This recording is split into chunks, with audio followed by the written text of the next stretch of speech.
Hi everyone, I'm Ben, and this is the Board Game Blueprint. This week, we're going to bring back grab bag goodies and open this sucker up and see what's inside and what kind of creative game idea we can come up with. So join me at the table next door and let's see what we have in store. Alright everyone, I thought we'd try maybe a little bit different of a perspective just to see how it goes. So maybe this will get you a little bit closer to all these awesome game pieces in our grab bag. Let's pour them all out onto the table and see what we have that came in this time around. So as per usual, we have just a ton of paper money that I'm trying to take out of the bag here. And that's pretty excellent, a nice variety of colors, although I'm missing a little bit of blue and green here. That's okay. I think these values are a little bit higher anyhow. The other cool stuff, though, as we can kind of see in front of us, are this awesome giant clear die that is definitely not a standard component of the Game Crafter. I'm really happy to see this. It looks like there are two different colors on it, red and blue, on the 1 and 4 faces. Maybe that could be used in some sort of game design feature aspect. I'll move it to the side for now and see a couple more of these funny but great doubled up fused wood pieces. Normally they look singular like this, but it looks like we have quite a few that have been miscut or just not cut all the way through perhaps. I believe that the extrusion of the wood just kind of comes out like this, and there's a little chopper that goes down the line to separate them out. So we have 4 of these beauties, and maybe we can also incorporate them as well. Here is a miscut. It looks a little bit more angular, like a plank, and that's okay too. But let's see what else. Oh, this is really cool. So we've seen before the avatar pieces in this kind of composite material. Here's an acrylic one, but it has the head missing, almost like a headless horseman of some kind, maybe just in the spirit of the season. So thank you, TGC, for that. And maybe we can even use it in our upcoming game design. The last components, or rather grab bag goodies episode, I think we did like a Dracula game, so maybe to keep in line again with the holiday season, we'll use it once more. Vampires cannot cross over running water, and this tankard of some kind is plastic and tan color, which could be used again to communicate scale. So maybe these blue pieces could be some kind of water. Maybe they're a tidal wave that's going to build up. Whew, that was really loud, excuse me. But we also have a couple neat, how about that, custom meeples too. So this looks like a gorilla warrior of some kind. Let's see if we can focus in on it. Maybe not. That's okay, we have too many other pieces too close to the camera. Let's see if we can knock that out a little bit. There we go. Still not quite, but that's all right. And we have this really cool enforcer for PAX. So I want to say that the PAX convention, PAX Unplugged rather, is either upcoming soon or happened just recently, which is really great, and it'd be cool to incorporate a bouncer meeple into a game design. There we go. Yeah. Again, more of these avatars, which is pretty neat. You got kind of different degrees of composition. This one looks a little bit more speckled than this guy does, and that's a-okay. A few more to speak of, and let's see what else. We have just the classic blue meeple as well as running low, so that's very nice. And we also have a bunch of different cylinders or discs of varying heights and widths. So yellow, green, green, and black. We also have, these kind of poker tokens that I've shown off before.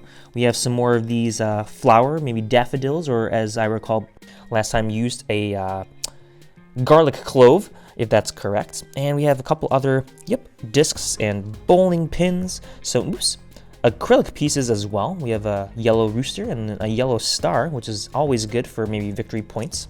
Some acrylic gems, and some more of these clips for clipping cards together, perhaps. Or just using as little tokens. Oh, and I almost missed a couple skeleton meeples as well. So really, they're driving home the Halloween theme, or at least that's how I'm interpreting it. We have this really awesome, maybe mechanic or farmer meeple that I've never seen before. I have no idea what game this is from, but drudged it up, which is fantastic for us. And then we have this Halma piece, I think is what it's called, and it looks a little bit different than other ones that I've gotten in the past. It looks a little bit taller maybe, so in comparison to other ones that could be used maybe as a leader token. Hierarchy, as we've discussed before. Here's some footprint meeples, which is also fun. We got a couple more dice. This one looks like it was a custom printed die with one face on it. So there's that. We have a mini white die, rounded edges, and we have a mini black die with kind of squared off edges. Of course, there's also just a regular blank one as well. And then we have like an oct box and some other wooden bits as well that I really love. So these ones are acrylic cubes here. We have some gems as well, or just one rather. That's okay. Gives it more importance, maybe in the game as a feature. And, oh, how about this? This looks like it's a tall meeple who was kind of decapitated, a nearly headless Nick for any Harry Potter fans out there. So, yeah, really awesome smorgasbord. And, oh, we have this kind of custom little plastic soldier. There we go. Very nice. Let's see. Yeah, I think maybe that shows off a little bit better than me holding it in my hand. Awesome. So, yeah, we have a bunch of different pieces to work with. And what I'm going to actually do is refer to Boardgamizer right here on my laptop that's next door. We're just going to go ahead and randomly have it decide for us a mechanic, a theme, and a victory condition, and we'll just kind of use these pieces that are in front of us to design a game for it. So let's go ahead and give it a try.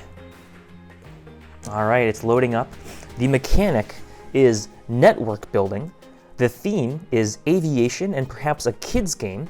And the victory condition is diplomacy. Oh boy, I don't really know too much about diplomacy, so I'm going to go ahead and say that that's going to be some kind of cooperation aspect, maybe to change things around a little bit. And yes, of course, you can see all that stuff on the screen. I should be putting it up right now. That maybe we are trying to have recruit team members so that maybe multiple players can win together in the sense that it would be a semi-cooperative game. You might be hedging bets with other players and trying to get them onto your side, but in the end, only maybe 2 of the 5, 2 of the 4 players could win. So you want to be on the winning team. Similar, perhaps, to Between Two Cities or Between Two Castles. The mechanic of network building, so that could be maybe a route or it could be a social aspect, and I'm wondering, yeah, I'm going to just grab a bunch of different pawn pieces to start things off here. All right, so we have kind of all of these that could be used in some sort of way. Yep, and the theme is aviation, which is kind of like planes and stuff. Now, we did have this vehicle before, this kind of boat, submarine maybe. Aviation is a little bit different than that, though. Aviation usually is planes and things, but that's okay. Maybe we can kind of twist it a little bit and say aviation is birds. That could be kind of fun to follow up with the popular Wingspan game right now. But let's see, kids and diplomacy and network building. So I'm stroking my chin off camera here. Diplomacy could be trying to come to agreements of some kind, right? Okay, network building is building a crowd of people, maybe a crowd of planes, and aviation and kids, right? There's the plane there. So maybe the game is about child pilots who are trying to create the coolest water and air show that they can. Diplomatically, they have to somehow figure out the best arrangement or pattern, the best choreography, sky choreography for winning over the crowds the most. And each of these kinds of plans or arrangements, plays almost like a football kind of thing, could refer to different colors and icons for different styles. So maybe there's one that's all about finesse, and there's maybe other types that are just straight up wow factors that are less skill-based. So maybe if we use these meeples as little planes, we'll put them onto their faces like so. Each one represents maybe a different player. And there are cards that we don't have just yet, but using our imaginations here, just brainstorming, that are different, again, degrees of trick or choreography that we are trying to win over. So let's see, we have a couple different pieces like such. And depending on the value maybe of a said plan, there's how consistent or prevalent they are in the deck. So it looks like I have a bunch of green discs here, but even more so orange. So we could say that because these are more common, they're maybe less valuable, but they could be used utilitarianly, or they could be used in other ways than just strictly for points. They could maybe emphasize or accentuate some of the other plays instead of being used just for their own. Maybe there's a shoot the moon mechanic where everyone's trying to play to a single type of sky choreography, and at that point extra points could be awarded. We have another Octbox here, and let's see whatever else we could use these things for. I kind of like this idea so far, and we have a couple other of these pawns that maybe are obstacles. There could be a grid on the table that the planes have to try to fly through without maybe hitting things like runaway birds or other planes, perhaps. The diplomatic aspect is, again, trying to lead the charge. Maybe every round there is a leader token that passes around who gets the final say for which plans or flight patterns are going to be used. And throughout, you want to be able to come up with the best performance. Some dice can be rolled. Oh yeah, definitely this clear one for either weather conditions or maybe obstacles along the way. And abstractly, that could change some of the weight of what is going to happen. Maybe there has to be a successful roll of some kind, and each card that somebody contributes, depending on the different values, offer less or more dice for ensuring a success.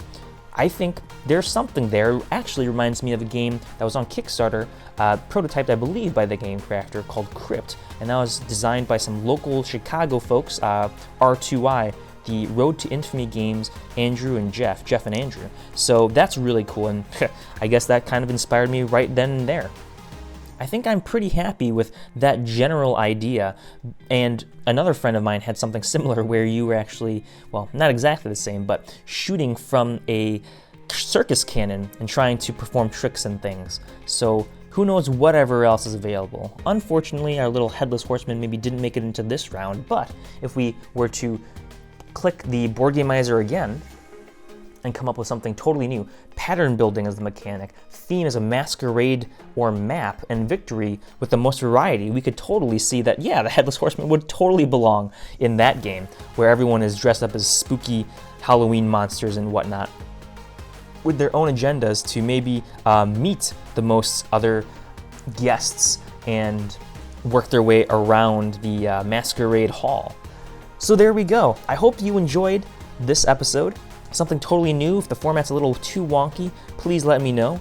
But I think, this was a lot of fun to try something a little different here. I'm so happy we got to revisit grab bags because, as we've covered before, you never really know what you can expect. A couple of my favorite components from this one were definitely that giant clear die and the Headless Horseman, just in time for Halloween. If you like this video, please give it a thumbs up and hit that subscribe button so that you can stay up to date on future content like this. As always, I'm Ben. This has been another episode of the Board Game Blueprint, and together, let's build something great.